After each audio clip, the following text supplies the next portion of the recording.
yorulduk ama çok keyifli ve güzel, değerli isimlerimiz yurt dışından bizlere katıldı. 2022 yılı Dünya ve Türkiye Turizmi diyeceğiz ve Rekabetin Yeni Kuralları konusu ile değerli moderatörümüz isimlerimizi takdim etmiş olacak sizlere. Nazar Holiday kurucusu ve CEO'su değerli ismimiz Sayın Müfit Tarhan değerli alkışlarımızla geliyor.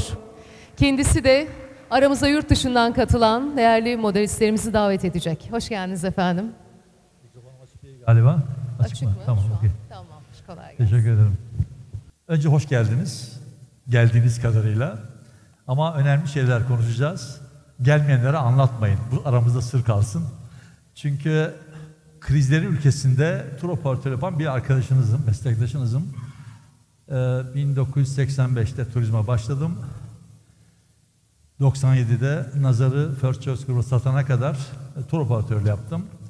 Daha sonra Holiday Express seyahat yolu zincirini oluşturup onu da 2004'tü galiba Oto grubuna sataraktan turizme veda ettim. Aslında benim turizmde pek fazla şu anda alakam yok. Ama bir şey söyleyeceğim. Turizmle alakası olmayan Vural Bey'i veriyorum örnek. Makine mühendisi. Ben kimya mühendisiyim.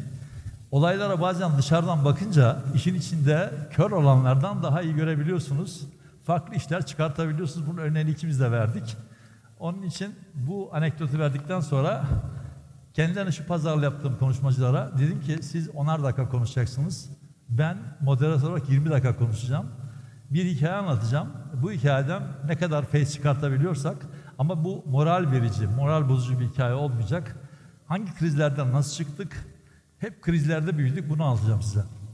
Önce Avrupa Seyahat Ajantaları ve Tur Operatörü Birliği Yönetim Kurulu Başkanı Pavel Niewiadomowski. Bu ismi 3 defa çalıştım. İnşallah doğru okudum. Evet, onu sahneye davet ediyoruz.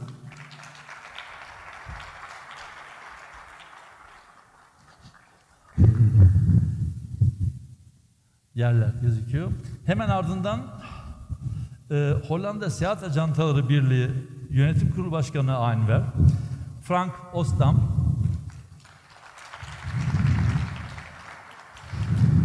ve yıllarca benim de üyesi olduğum, aktif bir şekilde üyesi olduğum Alman Seyahat Ajantaları Birliği DRF'nin Dış İlişkiler Başkanı Volker Adams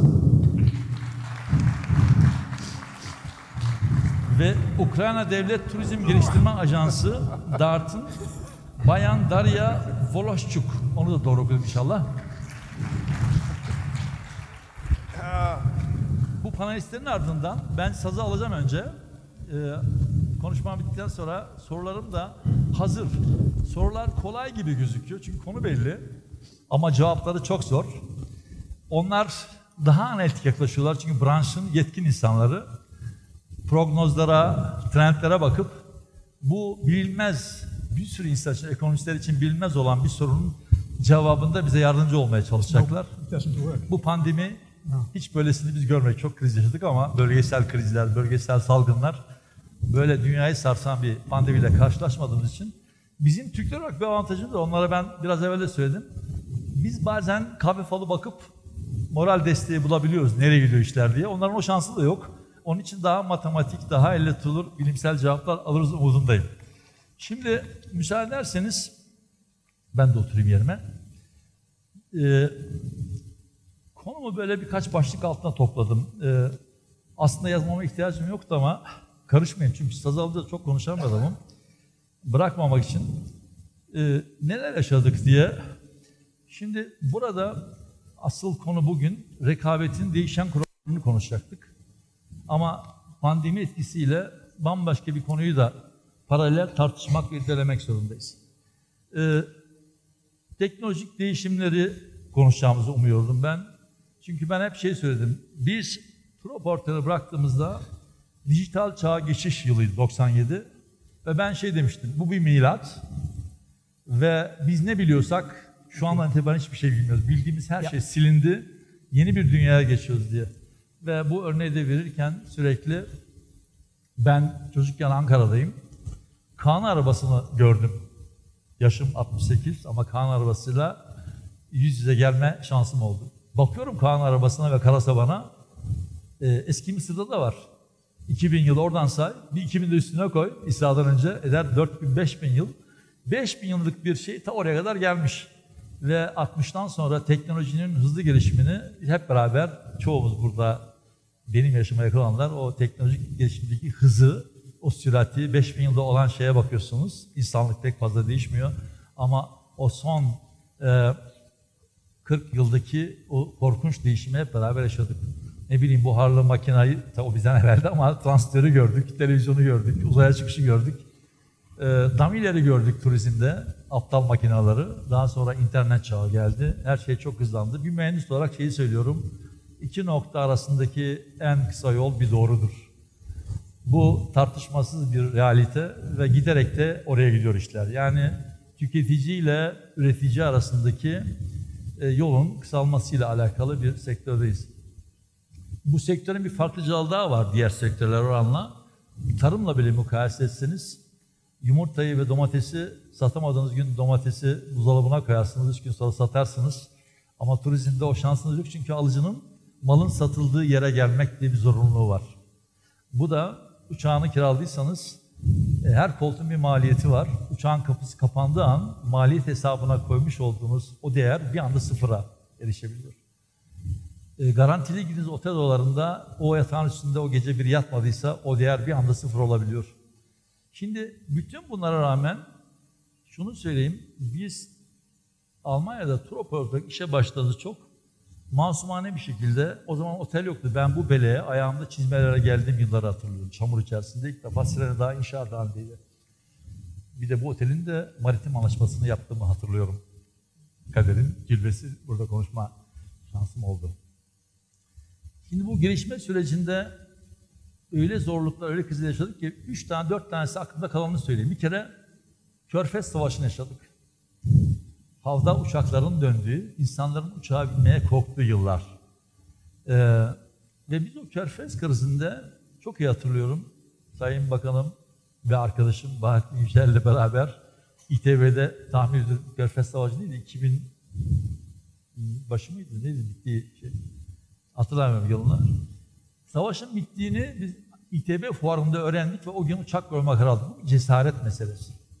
Yani daha o zamanın turizm devleri, TÜİ'ler, Neckermanlar o cesareti gösteremezken biz spesyalist ya Türk protokol yani nedir o laf var, tilkinin dönüp dolaşacak kürkçü dükkanı misali bizim Türkiye'den başka bir şansımız olmadığı için o cesareti gösterdik. Bu ne getirdi bize? Bu bize şeyi getirdi. Pasta ufalmıştı ama ufalan pastadan aldığımız dilim büyümüştü Türk tur operatörü olarak. Buna Öger'i sayabilirim, Nazar'ı sayabilirim. Bir sürü tur operatörü vardı. Bizden evvel de tur operatörü vardı ama onlar bir değişimi fark edemiyorlar. Tarifeli uçaklarla, işte Lothar Schmidt'ler, Delta'lar, Ergün abi burada, Ergün Güvençler, charter'den, tarifeliden charter'e geçiş evresini görememişlerdi. Biz onu gören jenerasyonuz. Charter'e geçiş jenerasyonu. Ve çok dinamik bir şekilde süratli hareket ettik, uçaklarımızı koyduk ve başlattık. O başlatış neye neden oldu biliyor musunuz? 3 yıl içerisinde Almanya'da o yıllarda İtalya'yı satan bir İtalyan tur operatörü, İspanya'yı satan bir İspanyol tur operatörü, Yunanistan'ı satan bir tane Atika vardı, Yunan kökenli tur operatörü bulamazdınız. Ama Türkiye satan tur operatörlerinin yüzde kapasite olarak, ben 1 milyon Almanın geldiği, ben Almanya konuşuyorum genelde ama çünkü pazarım oydu. 1 milyon Almanın geldiği, turistin geldiği yılda Türk tur operatörünün getirdiği sayı 700 bin civarındaydı. TÜİ'nin sayısını çok iyi hatırlıyorum. 100 bin turist getirebiliyordu. Neckerman o zaman Thomas Cook 60 bindeydi. Nazar'ın sayısı 386 bindi. Mısır'da dahil etmiştik. Öger hakeza o civarda geziyordu. Bir de bir sürü spesyalist arkadaşımız vardı. Ben her otelin kapısını çaldığımda arkadaşlar bizim gideceğimiz başka kapı yok. Biz spesyalistiz, aynı gemideyiz. Bize sahip çıkın. Biraz da şey vardı yani büyük tur operatörüne kontenjan vermek bir şeydi. Şimdi otelci arkadaşlarımdan otel yöneticisi sevgili Yusuf Hacı Süleyman'la da karşılaştım. Müfitçim dedi ya biz 30 yıl evvel de seninle aynı konuyu konuştuk dedi. Bir panel olmuştu. Last minute bir konu. Last minute öcü diye bakıyorlardı ve ben konuşmacı olarak gelmiştim ve bir last minute uçağıyla gelebilmiştim o toplantıya. bunun sektörün ayrılmaz bir parçası olduğunu, yield management'ın bir parçası olduğunu ve geçen çok kısa süre içerisinde Alanya'daki otelci kardeşlerimiz de bu olayı çok sıkı kavradılar, çok süratle kavradılar. Çünkü bu bir arz ve talep meselesi. Tarifeli uçağı nasıl 8 tane modelle satabiliyorsanız siz de charter'de aynı şey yapabiliyorsunuz. Yani zarardan kar denen bir şey. Bizim en büyük gücümüz spesiyal tur operatörlerinin gücü, dinamiklerindeydi. Ben hep şey söyledim. Arkadaşlar 150 kişi çalışıyor şirkette ve haftada yaklaşık 140 uçak uçuyordu full charter. Rizikom'da her hafta 5 milyon var uçak parası ödemekle. Bir bomba patlıyordu Cizire'de. 1000 koltuk birden iptal. Bunları yaşadım. Havalanın tavanı başıma göçüyor zannettim. Bunları yaşadım. Bu krizler içerisinde biz de yıl menajmeni ve çok süratli, hani böyle benzetme gibi olsa gerilla savaşı gibi düzenli ordu bir tarafta büyük tur operatörü. Biz de böyle duruma göre pozisyon alan tur operatörü moduna girdik. Çok dinamiklik, çok süratli.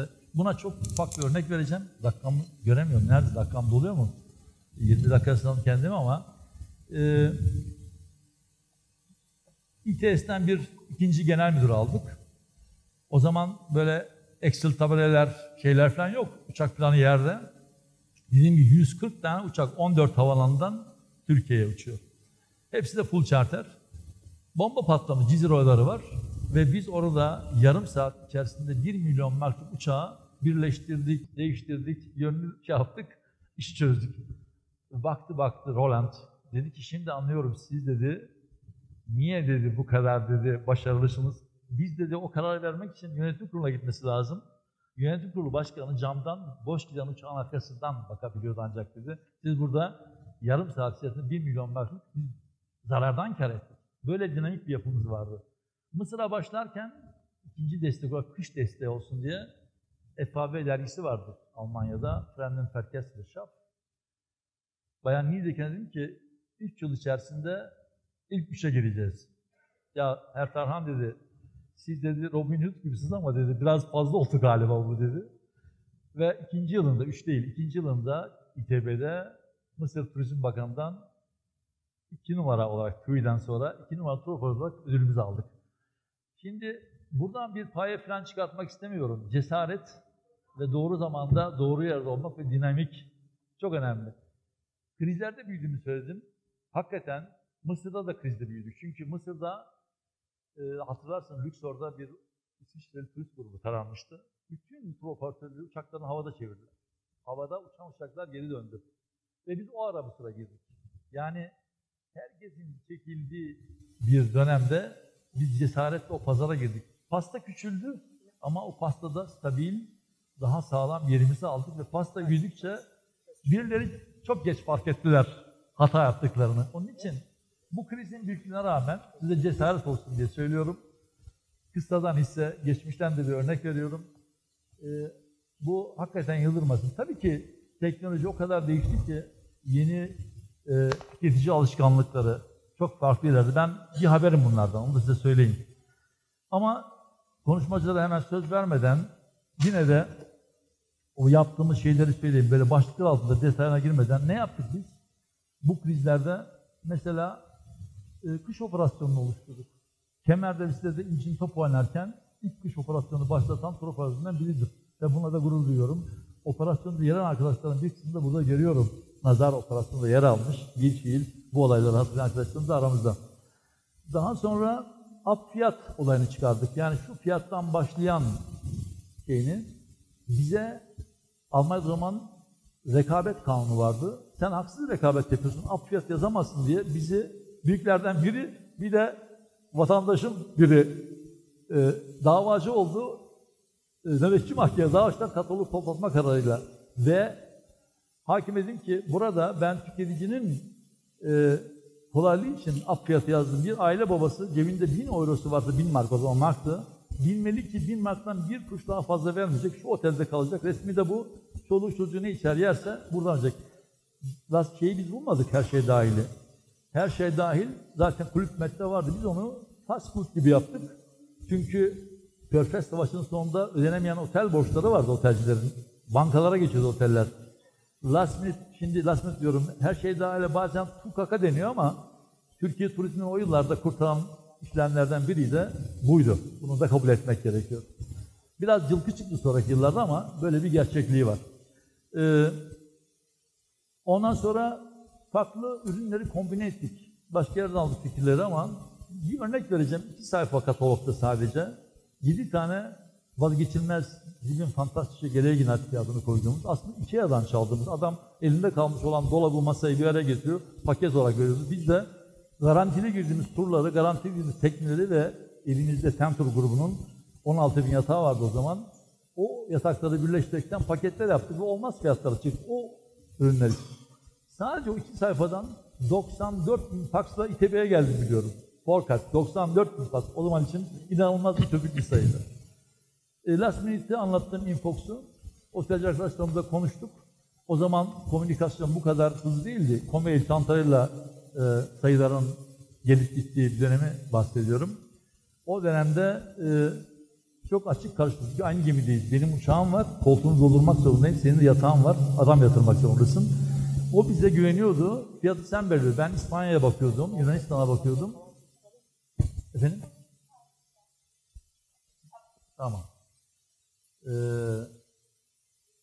Bu Türkiye örnekleri bitmez. Onun için bunu burada noktalayayım. Şimdi esas konumuz tabii bizi etkileyen onlardan çünkü doğru cevaplar almaya çalışacağız. Demin söyledim ya, fal bakar gibi. Gelmeden birkaç sayıya baktım. Duyuluyor değil mi sesim? Duyuluyor değil mi? Evet. Bu Dünya Seyahat ve Turizm Konseyi'nin Covid-19 2020 için tahmin yapmış. 75 milyon kişinin işsiz kalacağını tartışmış ve 2.1 trilyon gibi ekonomik bir kayıp olacak diye. Yine bu e-ticarette Amerika'da yapılan bir şeye baktım. En fazla satılan 100 mal ve sayısı düşen, alımı düşen 100 mallığı listelemişler. Birinci sırada ne var biliyor musunuz? Bavul. Eksi %77 ile. Yani e-ticaretleri bu.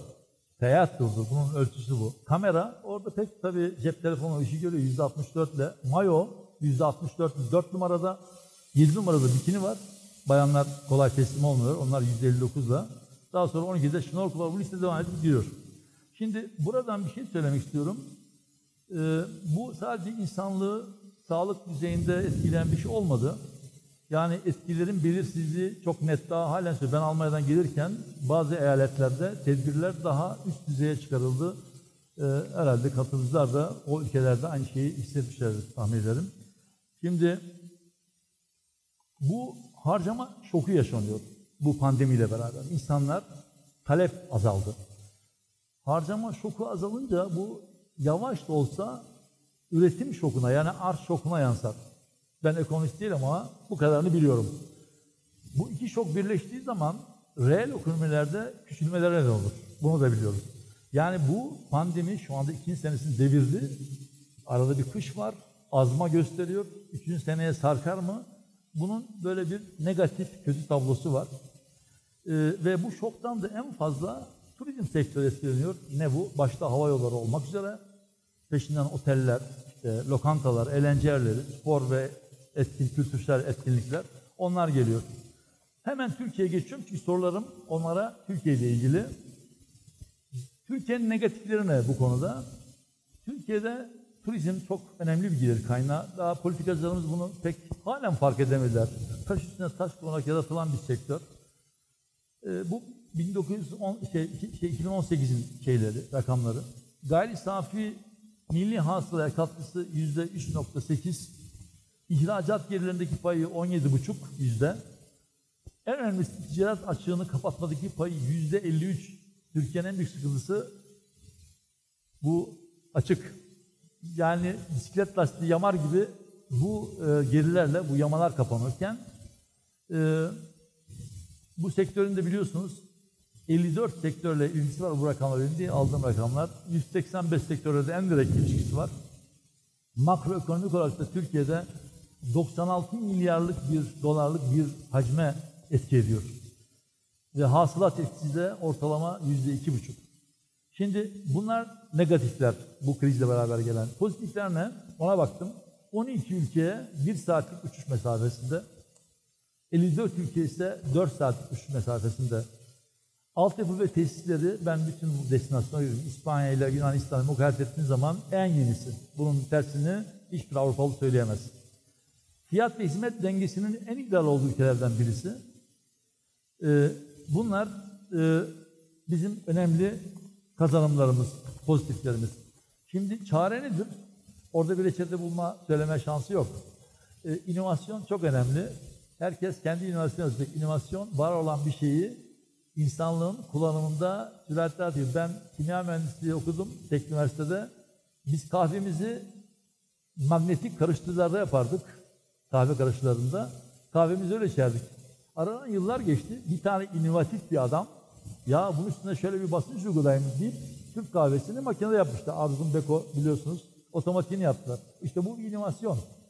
Yani bizim yaptığımız bazı işlerde, inovatif işlerde ancak inovatif çözümlerle çıkabiliriz. Hemen onun için sorularıma hızlı bir şekilde geçeceğim. Önce Niye ve Adomaski ile başlıyorum. Birinci sorum, ikinci sorum ters bir soracağım. Salgınlara karşı karşıya kalan seyahat endüstrisinin mevcut durumu nasıl değerlendiriyorsunuz? 2021'e bakışınız ve 2022'de Türk turizmine yönelik sektöre yönelik ne öneriniz var? Onu dinlemek istiyoruz. İkinci sorum ise önümüzdeki dönemde hangi pazarların ve turizm türlerinin öne çıkacağını düşünüyorsunuz? Türk turizm sektörü nasıl öne çıkabilir? Bu konuda Türk seyahat sektörüne öneriniz ne olur? Birinci soru bu. Buyurun. Thank you very much for this question. I hope that I will still recall what you were asking in a minute. But yes, indeed. First of all, I would like to thank you for having invited me here to speak to you today in these very strange times that we had to get accustomed to. I strongly support your views on the role of the travel sector, and also something which we always have to remember, that tourism is not something which you can put into a warehouse and store it there. You have to consume it, and this is why we are facing this kind of unprecedented crisis due to COVID. Going to your question concerning the situation of 2021, I think you will be privileged here because I've just received maybe 2 hours ago an update of our survey, which we have been doing with our members, ACTA members. I hope you know that ACTA represents the tour operators and travel agent sector throughout Europe. So we are actually an umbrella organization for similar organizations like yours in the European Union, as well in some other states. So I will be disclosing the updated summary and the results of the survey here. This is why I'm having a little notebook here to give you some data. The data, of course, you can always analyze data from different angles. I think we should be optimistic here, because if we're talking about summer 2021 vis-a-vis summer of 2019, this is in many destinations, unfortunately, still in many outgoing countries or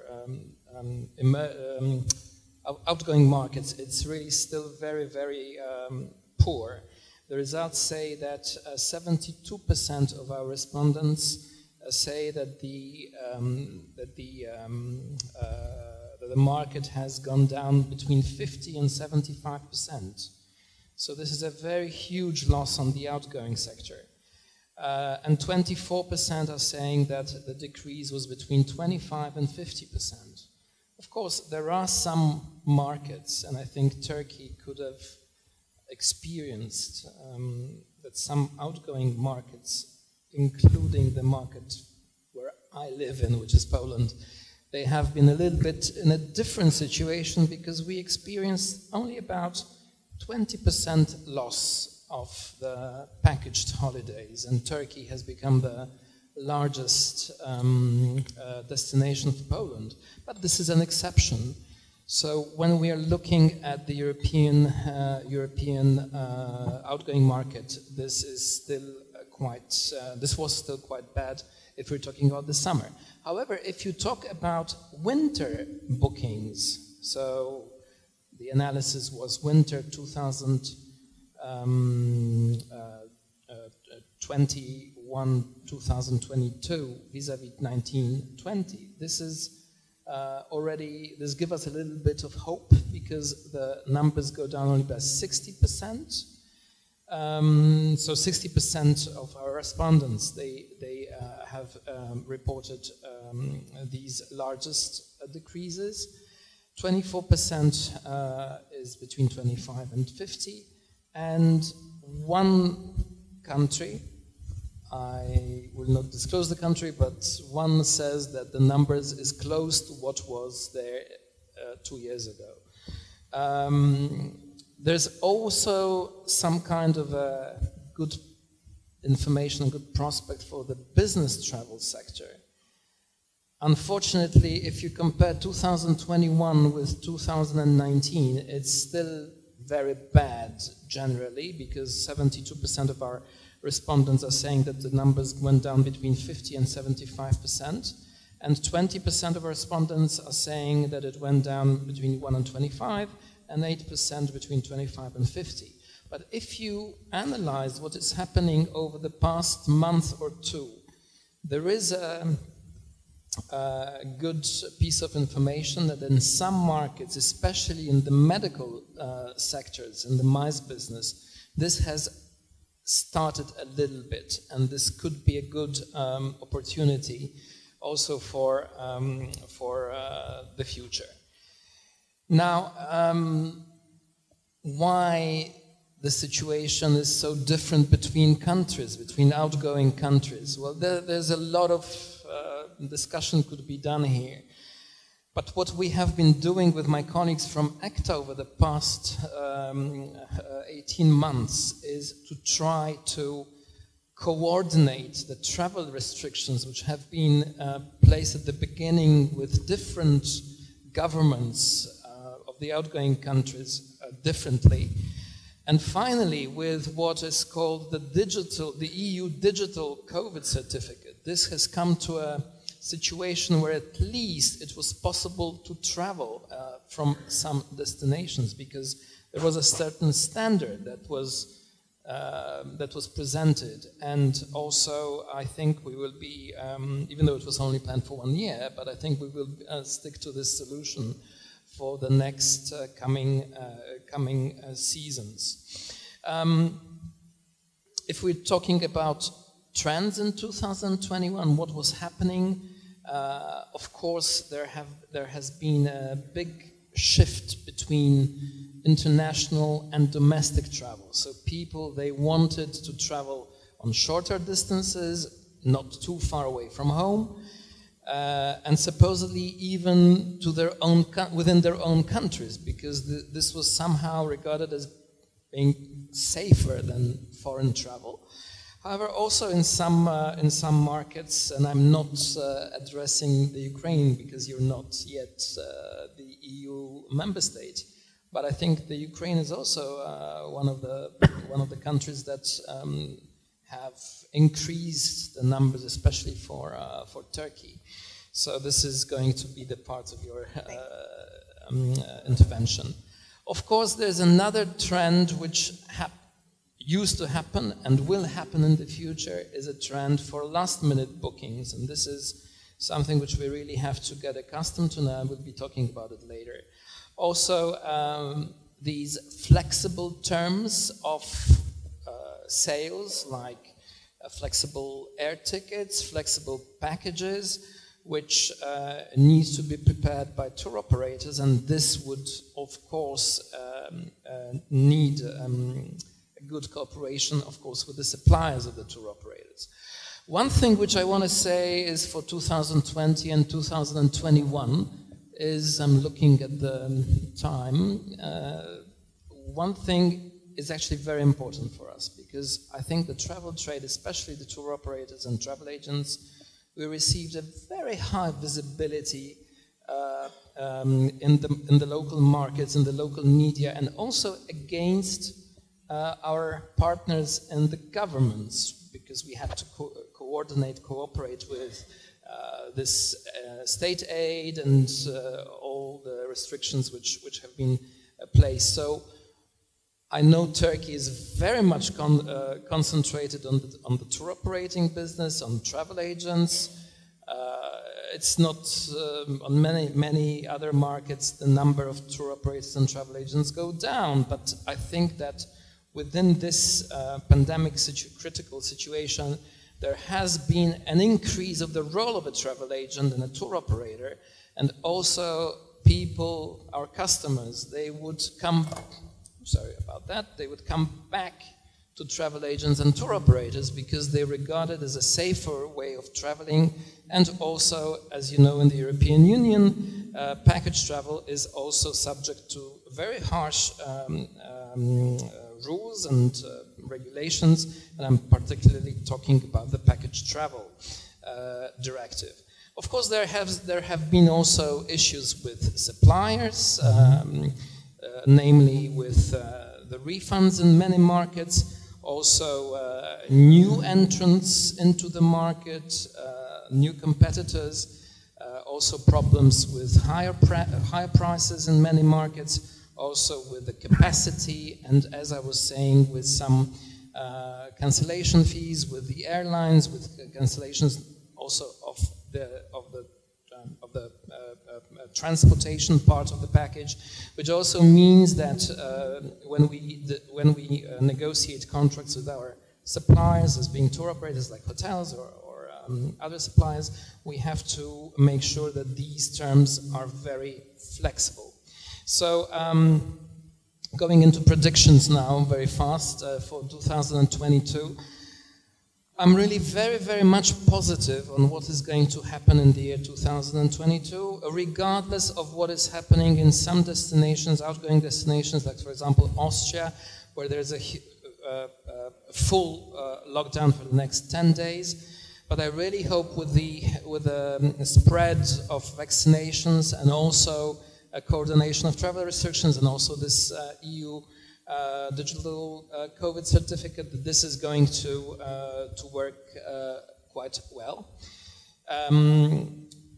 Of course, some markets, they will still have some difficulties because it's not from the Turkish perspective, it is the fact that Turkey is going to or will have to compete with your normal competitors in the destinations, but it's not only the thing how you treat these COVID restrictions, and your government was quite pragmatic concerning these travel restrictions, but it's also the way that other governments from the outgoing countries will approach these issues.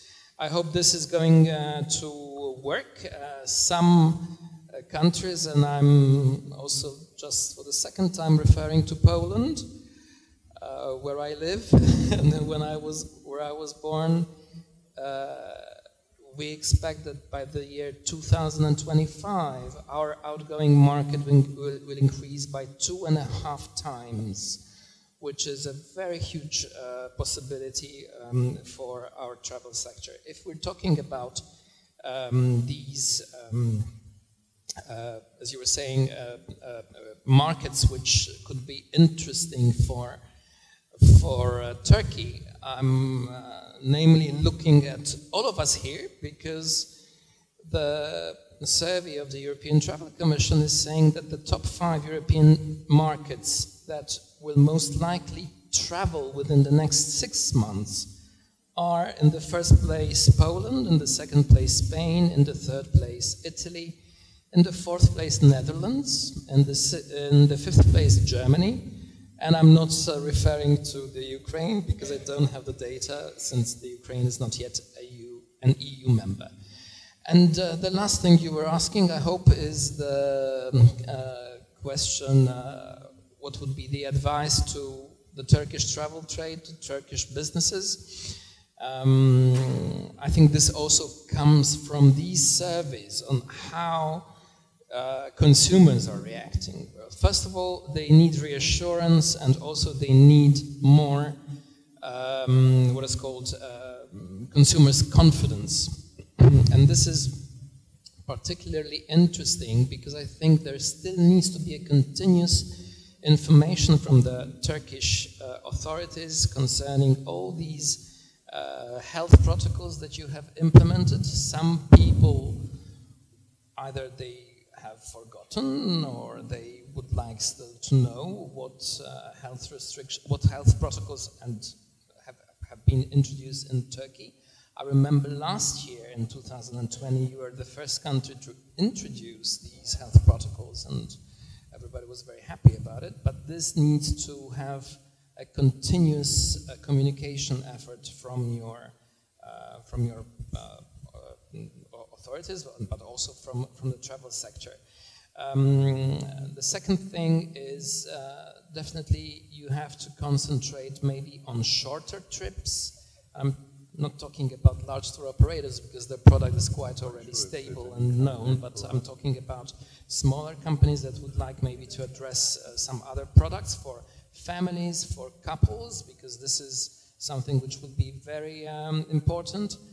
For the hotelier sector and also for tour operators, I think that city breaks they will still be very, very interesting, since Europeans would like to travel within the European zone. So maybe, I don't know, maybe Istanbul would be an interesting city break city.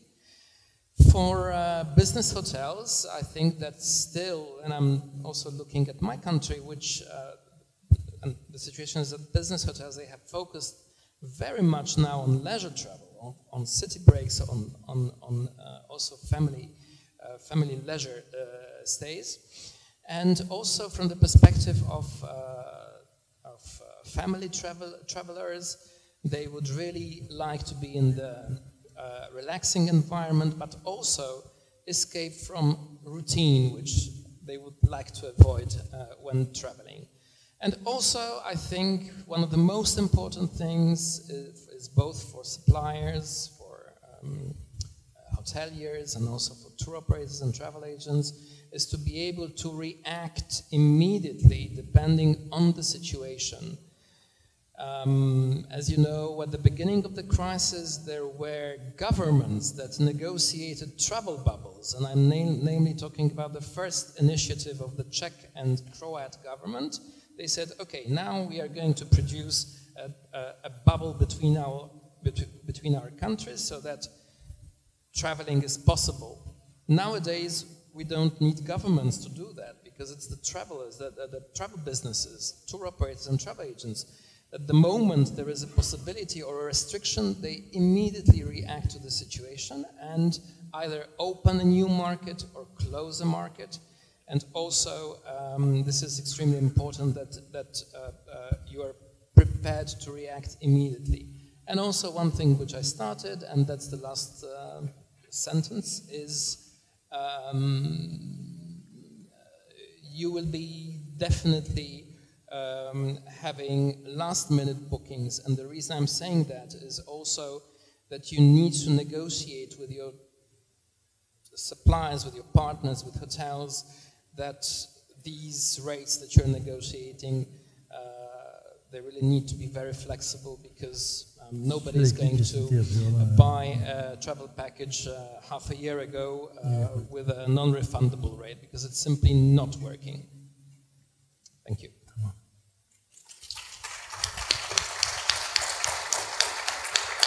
Pavel, teşekkür ederim. Bizim meşhur biraz da one minute diyecektim. Sonra korktum, vazgeçtim söylemekten. Çok güzel toparladı genel bir bakışı. Zaten pozisyonu ve ekonomi itibariyle de genel Avrupa'daki turizmin değerlendirmesini yaptı. Kendisine teşekkür ederiz. Şimdi özellere geçmek istiyorum. Frank, bize Hollanda'daki seyahat sektörünün genel bir bakışını sunabilir misin? Ve Hollanda pazarındaki Türk seyahat sektörünün geleceğini nasıl öngörüyorsunuz? Sorum bir. İkinci sorum, devam eden pandemiyle Hollanda seyahat pazarında Türkiye erken ve son dakika rezervasyonları ne düzeyde? Türk turizm pazarına özel önerileriniz var mı? Sorun bu. Buyurun. Well, first of all, you don't interrupt, never interrupt the president of ECTA. He took 9 minutes of my time, but I forgive you. As Pavel already also said, I'm really thrilled to be here. And I really liked the opening speech of your president, but because of two reasons. And the one reason I will recall afterwards, but the first reason is that it is really essential to work even more together, to cooperate as countries, but also as travel associations. If we want to have a good restart of tourism and travel, also for Turkey, but also for home, then we need to cooperate even more than we did before. May I tell you a little personal story, because I was constantly reminded today about this first trip I made. I was 18, I just started to study, and my first trip outside Holland was a trip to Turkey. And I traveled around with my backpack, and I ended up in Fethiye on a roof of a hostel. And I slept on roofs. I didn't have the money to go in a hotel, so I slept on the roof. And then I met this wonderful entrepreneur, the owner of this hostel. And we had this wonderful evening telling me about his dreams. It's 43 years ago, mind you, it's a long time ago. But he told me about his dreams. He told me not only about his dreams, but also about how he would achieve it. So he told me about his plans, about how we would make these plans operational. And I constantly, in all the years that I've been working in the travel industry, and it's 15 years now, I visited Turkey, of course, many times. And I meet, and also today, lots and lots of Turkish entrepreneurs which also remember me of this hostel from Fethiye. And that's why I'm convinced that looking at, I think if you look at Turkish entrepreneurship, especially if you talk about tourism and travel, I think Turkey is benchmark. So for me, it's without any question, tourism, travel will bounce back. But I'm also sure that Turkish travel and tourism will also bounce back. It's inevitable and it will come. Looking at our Dutch market, we had, like you had, a very dramatic period, very dramatic years. In 2020 we did minus 95% compared to 2019. This year we will do 50% less, and we expect next year to do 15%, including all the travel companies. For Europe itself, of course, depending on Corona and on COVID, we expect it will nearly compare to 2019. For Turkey, we had some problems. You might know, Turkey was consistently on the orange travel list. Formerly, we couldn't travel to Turkey. We had many talks with all the ministries, especially the Ministry for Foreign Affairs, but we didn't succeed in convincing them that it was safe to travel to Turkey. But now, and that's the latest news, is that, we have now negotiated or talked to the Ministry for Foreign Affairs. Negotiating would be a little bit too ambitious. But we talked to them and convinced them that it's time to change. It's time to change this travel advice and to diverse the travel advice from this Corona and COVID advice. And this will mean that I hope at the beginning of December, the world will be open again, much more open again for Dutch tourists and travelers and holidaymakers to book their holidays also for Turkey. So that's why I believe that looking at 2022 from a Dutch perspective, that Turkey will be a very important destination. Not only because, and that's also the moderator also mentioned, is that the price-quality relationship is unbeatable in Turkey, but also because lots of Dutch holidaymakers went to Greece because they couldn't go to Turkey. They went to Spain and they went to Croatia, but they will go to Turkey for sure. I'm convinced about that. If you ask me what would be the advice, and that's when I refer to the second comment or the second thing your president said, and I was really very enthusiastic about that. And that's related to the things we do. the advice I would have to the Turkish industry, but also Turkey as a destination, and Pavel also mentioned that, be consistent. Be consistent in what you send out in the world. That's what, for me, explains the success of Greece last year, or this year, because they said in April or in May, dear tourists, you're welcome. Whatever happens, you're welcome.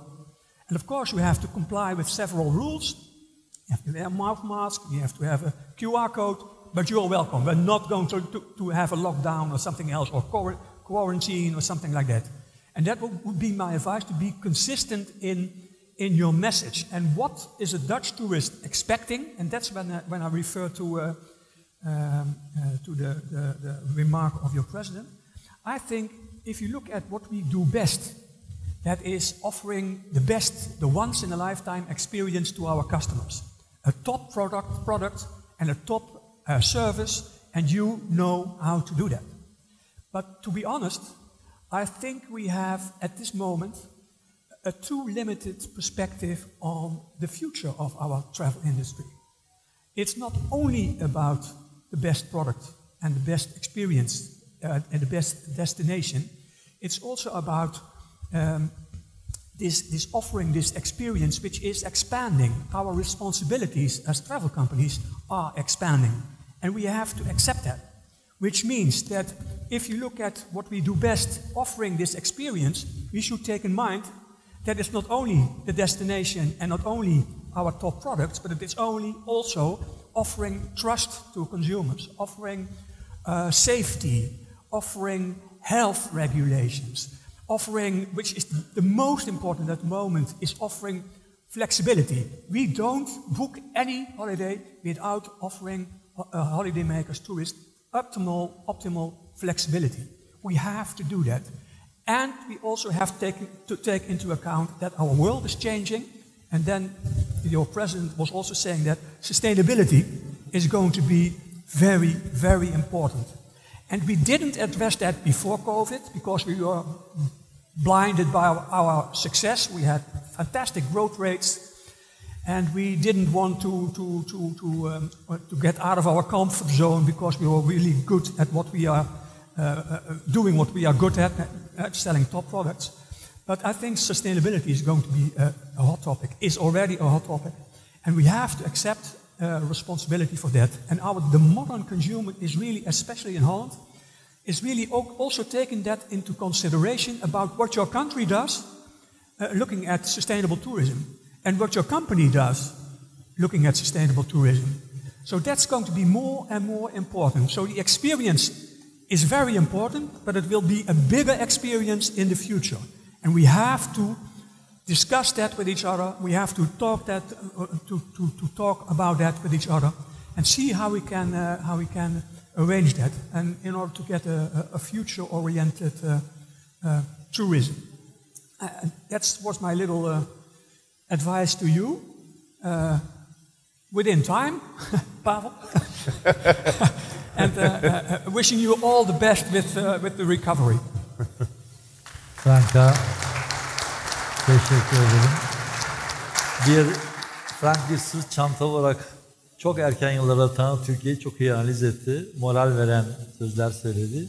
Onun için kendisine teşekkür ederiz. Hollanda pazarının bir özelliği daha var. Halen orada Avrupa'da Türkiye kökenli bir tur operatörünün neslinin halen var olması. O da önemli bir kazanım. Spesiyal Türkiye tur operatörünün varlığı. Şimdi memleketim Almanya'ya dönüyorum. Bay Volker Adams. Şimdi Almanya hep Türkiye'de turizmin dinamosu oldu. Sayısal olarak da öncüsü oldu. Avrupa'nın da turist ambarı. Fakat 2021 Alman turistinin tercihiyle değil, yasaların zorlamasıyla. Çünkü bu pandemide kimlik, seyahat zorlukları, ben bile Almanya'da yaşayan bir Türk olarak Türkiye'ye gelmekten imtina ettim. Yani kontrol ol, bir daha gel, çek et. Bunlar sıkıcı şeylerdi. Sanırım onun etkisiyle bizim sevdalımız Almanya geçen yıl sayısal olarak biraz geride kaldı. 2.2 milyon sayısıyla. Arkadaşlar bana bu sayıyı verdiler. Şimdi Türkiye'ye gelen Alman misafirlerin geri dönüşleri nasıl oldu, yani dönüş derken intibaları. Alman gezginlerin Türkiye ile ilgisi 2022'de nasıl olacağını öngörüyor kendisi. Bir de rezervasyonların ne zaman artacağını düşünüyor. Ve önümüzdeki dönemde Almanya'dan gelen ziyaretçi akışını arttırmak için Türkiye pazarında kendisinin önerileri var mı? Onu dinlemek istiyoruz. Buyurun. Thank you. So many questions to answer. First of all, I would like to convey the best wishes from the German the German Travel Corporation (DRV) to TÜRSAB. It's always a delight to be here in Turkey, and we know that we have big friends and trustful friendship with TÜRSAB, and it's always great to be here in Turkey, and not just for us as DRV, but also for German tourists. Turkey is one of the big favorite destinations for us, and we really enjoy coming. This year has been a very difficult year, a little bit better than the previous one. In 2020, there was very little tourism going on.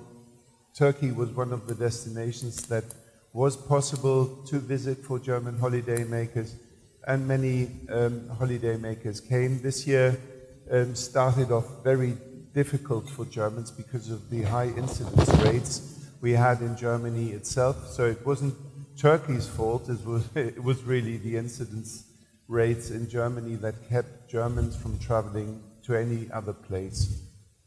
But still, if we look at the situation, where did German holiday makers go to? We see an overall decline compared to 2019. In 2020, and we had about 20% of the year 2019, and in 2021, this year, we're expecting something like 35 to 40%. So really not much. And if you look at the 2.2 million German holiday makers you're expecting for Turkey, this is quite a large portion. If you consider the drop in outbound tourism as a whole. So Turkey is faring pretty well, and the thing is, German holiday makers they know and they cherish the destinations they have come to over the years, and Turkey is the major destination for families, people with kids. And we had the problem that after the vaccination process came along pretty nicely, we had the rule from the German side that if you're not vaccinated and you're coming back from a country with a high COVID incidence rate, you have to go into quarantine. So most parents were vaccinated, but their children below the age of 12 could not be vaccinated. So people were in a dilemma. They would have to think, what can I do with my kids if we're coming back from Turkey to Germany and I have to send the kids to school. So that kept a lot of people from traveling to Turkey. So even so, in the end, 2.2 million people, that's a good share. So so it's not Turkey's fault that the Germans didn't come along. It's COVID's fault, really. So because of that, I'm pretty optimistic when it comes down to the next year.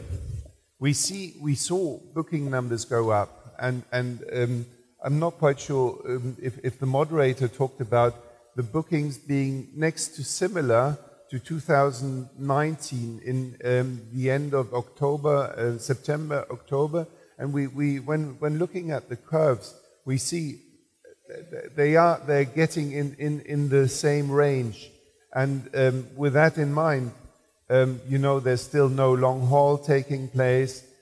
Some destinations were completely out of the range. So this was a good sign. Now bookings have dropped slightly in the last couple of days due to the rise in the incidence rates in Germany. People are feeling a little bit insecure, not knowing what to do, refraining from booking.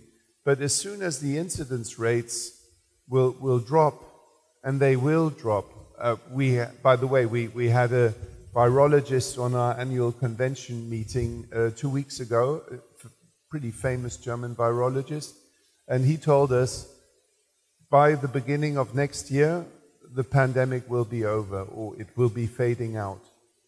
So you can expect that, yes, COVID will be with us to stay, but the pandemic will be over. And we will see a normalization. So if that will come true, and we are keeping fingers crossed and we are hoping for that, and there are signs that things will come to an end, then we will see bookings picking up. And obviously, Germans will return to their favorite destinations. People will come back to the place they cherish and they love. And as far as I know, I mean, people, we still have families that want to spend the number one, I mean, they get a great price value offer when coming to Turkey. Frank just talked about it.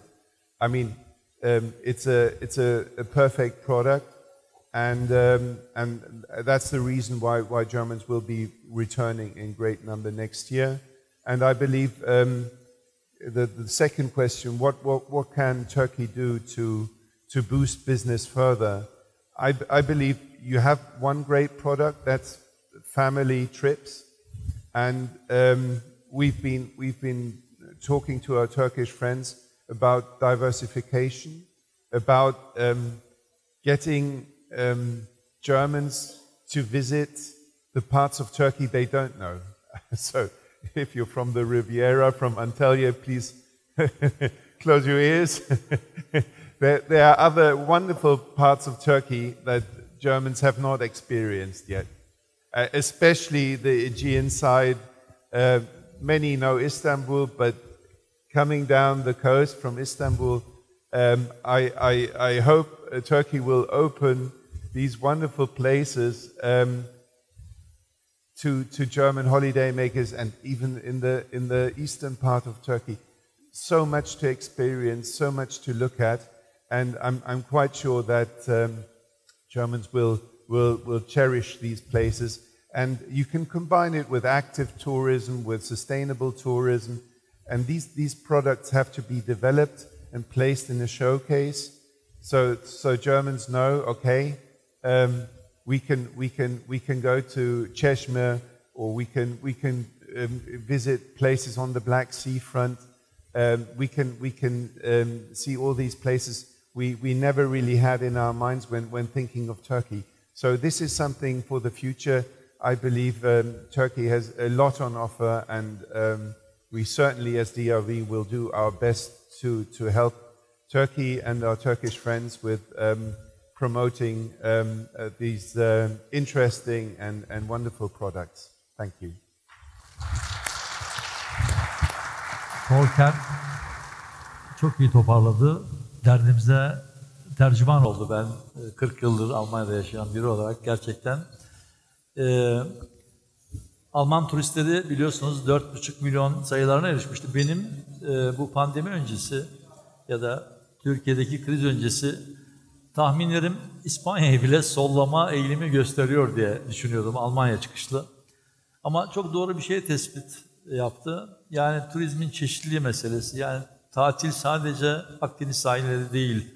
Bunu mesela İstanbul'u tanıyorlar dedi. Ben daha henüz yeni başlamaya, tanıdıkları dönemde pandeminin çıktığını söylüyorum. İstanbul'u daha tanımıyorlar. İstanbul kendi başına bir Paris gibi bir şey.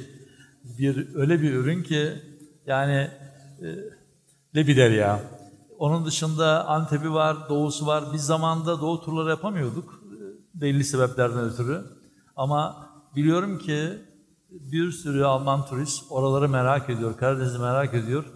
Bu da biz tur operatörlerinin, inkamişlerin yeteneğiyle ortaya çıkacak şeyler, ürünü çeşitlendirmemiz gerekiyor. Zaten 2 yıldan beri evine kapanmış insanlar oksijen arıyorlar, değişik alternatif turlar arıyorlar. Burada bize ciddi görevler düşüyor. Teşekkür ederiz Volkan. Şimdi gecenin yıldızı diyeceğim. Ukrayna en cesur müşteri mi desem, nereden kaynaklı bilmiyorum ama geçen sene bizim stratejik partnerimiz, geçen senenin sayılarını şöyle bir göz attık. Türkiye'ye seyahati ilk başlatan ülke Ukrayna ve ilk 9 ayda toplam 1,7 milyon turist getirmişler. Müthiş bir sayı. Ve böylelikle 2019 sayısını da geçmişler. Bir alkış hak ediyorlar. Ve böylelikle ilk 3'e girmiş durumdalar. 1'e doğru da gidebilirler, Almanya dikkat. Şimdi soruma geçeyim. Türkiye'nin 2021'de Ukrayna'da olan ilgisi nedir? 22 için soruyorum. Sizce Türk turizmi 2022'ye nasıl hazırlanmalı? Vallahi biz hazırlanırız, siz yeter ki gelin. Bir de ikinci sorumda, pandemi döneminde doğaya ve açık havaya duyulan özlemin yanı sıra artan hijyen ihtiyacı nedeniyle kamp, karavan, doğa ve sağlık turizmi potansiyeli olan kişisel sağlık ve güvenlik destinasyonları daha fazla talep görmektedir. Türkiye destinasyonlarının bu potansiyelini ve çeşitliliğini daha da geliştirmek ve daha iyi tanıtmak için öneriniz nasıl olur? Sorun bu. Buyurun.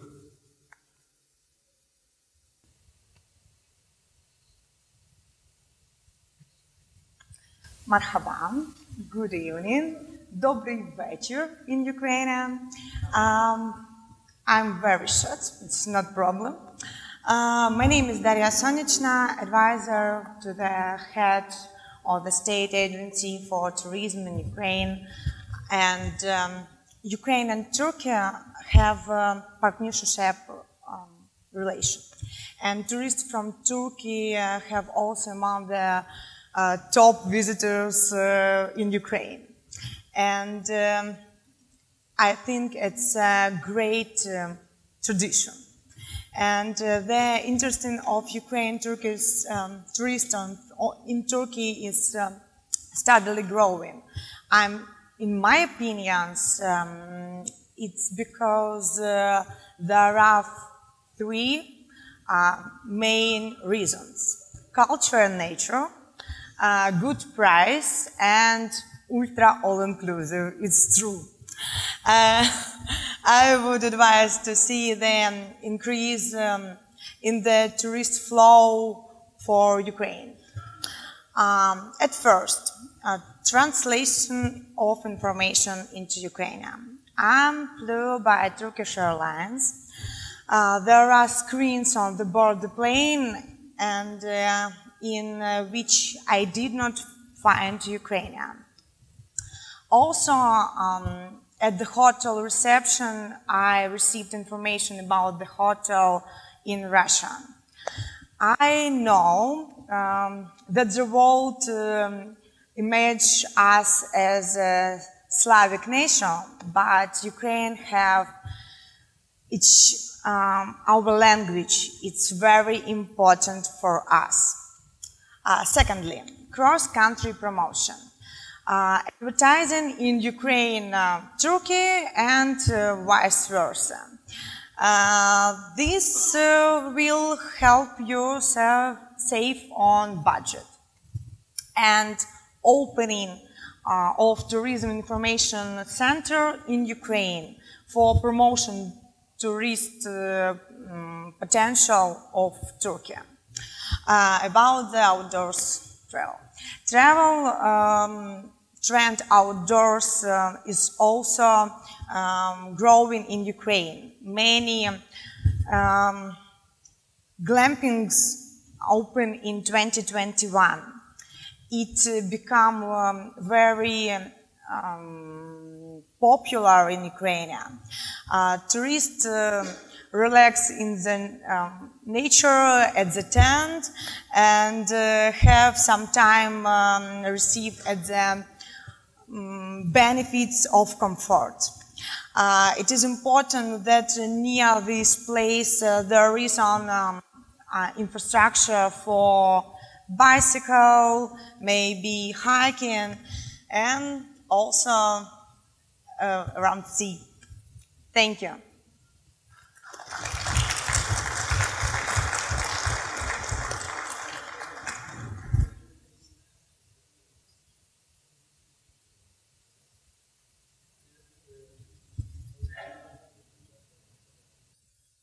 Anında ben o hassasiyeti de Ukrayna'da biliyorum. Yani Rusça yetmiyor tek başına.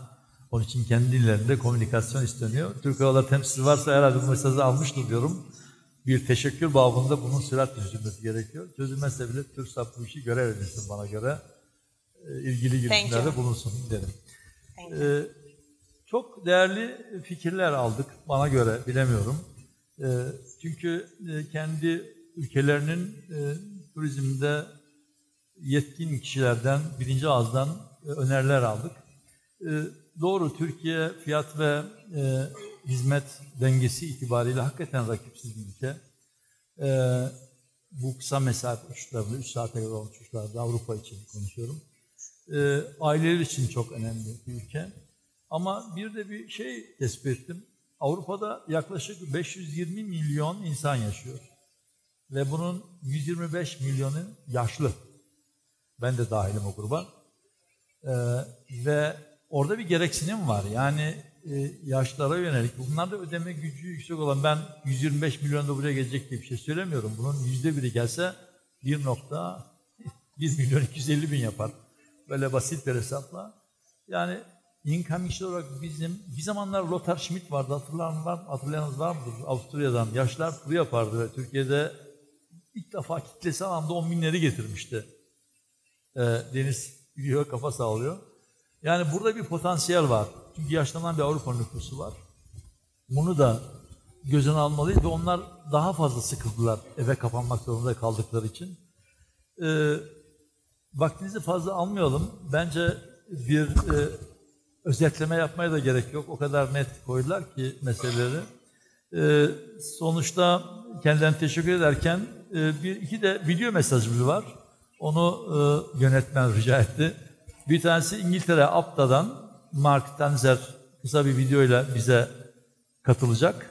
İkincisi de Maya Lomidze, ATUR Başkanı. Onları da dinleyelim eğer vaktiniz varsa, sonra hep beraber yemeğe gideriz. Buyurun. Thank you. Hello and greetings from the United Kingdom. May I first of all say how sorry I am that I can't be with you in person at the TÜRSAB Tourism Congress. And may I also convey my sympathies for what I know must have been a very, very difficult 2 years for the Turkish tourism industry, for hotels and hospitality, but also for all of the many businesses that feed into the tourism industry in Turkey. As you can imagine, in the United Kingdom, the situation has been very grim. Bookings this year have been down 90% on where they were before the pandemic. And companies have had to exist now for nearly 2 years without any real income. We've had a number, sadly, of company failures within ABTA, but I've been very impressed by the resilience of the 1,000 members we have who have done everything they can to come through this and to keep their staff and the expertise that is so important. Things are certainly starting to look better. The government in the United Kingdom lifted a lot of the travel restrictions from October the 4th, in particular the requirement for UK citizens returning to the United Kingdom to have a pre-departure test, which was putting off a lot of people from travelling. And we've now done away with the different categories of country, and we simply have a red list of a few outstanding countries where the government has concerns over public health issues. Of course, the reason why they've been able to do this is because of the vaccination program here that has started early and has gone well, and we're now into the second phase of that with booster vaccinations. And there's no room for complacency. We absolutely have to make sure that people keep getting vaccinated and that we keep infection rates here under control. That said, there's no doubt that the consumer appetite for travel is there and is returning. We did consumer research in October that said that 61% of the people we interviewed intended to travel overseas on holiday in the next 12 months.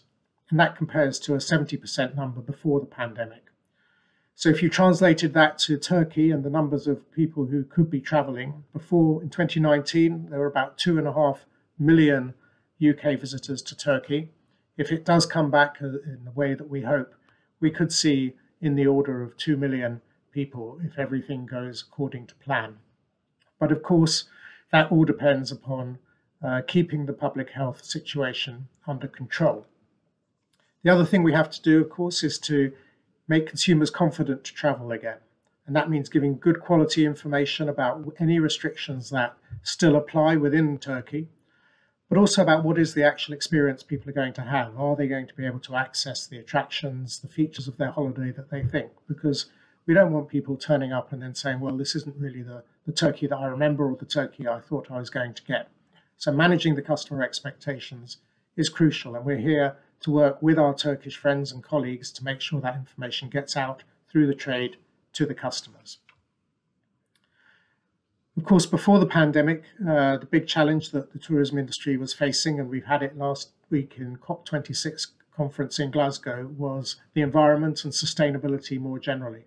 And that hasn't gone away. And as people start to travel again, we'll be focusing on how we can address concerns around carbon and the whole environmental footprint of tourism. We know that tourism is a tremendous force for good across the world, creating jobs and reducing poverty. But we also know there are challenges that we need to meet across the supply chain. Our members at ABTA are working very closely with the aviation sector. Some of them, of course, are aviation companies in their own right, to develop lower carbon aviation for the future. And we at ABTA have our own subsidiary, Travel Life, which works with hotels in the supply chain to make sure that they are meeting sustainability criteria, not just environmental, but also social. And I look forward to seeing that really grow as tourism starts to pick up again. So I wish you the best for your Congress. I'm sorry I can't be there, but I look forward to working with our friends and colleagues in Turkey as tourism resumes, and to seeing you soon again in person. Thank you.